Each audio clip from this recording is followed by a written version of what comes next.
না, লক্ষ্মীর ভাণ্ডারটা তো কোনো দয়ার কিছু নাই। লক্ষ্মীর ভাণ্ডার সরকারি টাকা, আমরা আপনারা ট্যাক্স দিচ্ছি, সেই টাকাটা বাংলার মা বোনদের দিচ্ছে, এতে আমাদের কোনো আপত্তির কিছু নেই। ভারতবর্ষের বেশিরভাগ রাজ্যে এই প্রকল্প চালু আছে ভিন্ন ভিন্ন নামে। আমাদের দাবি, লক্ষ্মীর ভাণ্ডারের টাকা ২৫০০ কেন করা হবে না? ২৫০০ টাকা এই মুহূর্তে লক্ষ্মীর ভাণ্ডারে টাকা বাড়িয়ে করা দরকার। তার কারণ, যেভাবে বাজারে জিনিসপত্রের দাম বাড়ছে, বিদ্যুতের দাম বাড়ছে, জীবন ধারণের দাম বাড়ছে, তাতে লক্ষ্মীর ভাণ্ডারের মূল্য, লক্ষ্মীর ভাণ্ডারের টাকা, সেটাকে আরও বাড়ানো উচিত। সেটাকে ২৫০০ করা উচিত।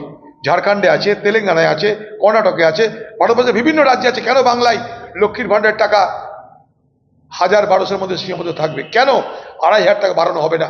আপনার দলের নেতা, মন্ত্রী, শান্তি, তাদের রেট বাড়ানো হচ্ছে, তাদের দরদাম বাড়ানো হচ্ছে, তাদের বেতন বাড়ানো হচ্ছে। আপনি ডাক্তারদেরও বেতন বাড়িয়ে দিলেন, তাহলে লক্ষ্মীর ভাণ্ডারে গরিব মা বোনদের, তাদের কেন ২৫০০ টাকা আপনি অনুদান দেবেন না? আমার দাবি এটা, যে বাংলার মা বোনেদের যে লক্ষ্মীর ভাণ্ডার নামে যে প্রকল্প দেয় অনুদানের, সেই অনুদানের প্রকল্প সরকারি টাকায় দেওয়া হয়, তৃণমূলের ফান্ড থেকে নয়। সেই অনুদানের প্রকল্প ১২০০ নয়, ১০০০ নয়, ২৫০০ টাকা করা জরুরি।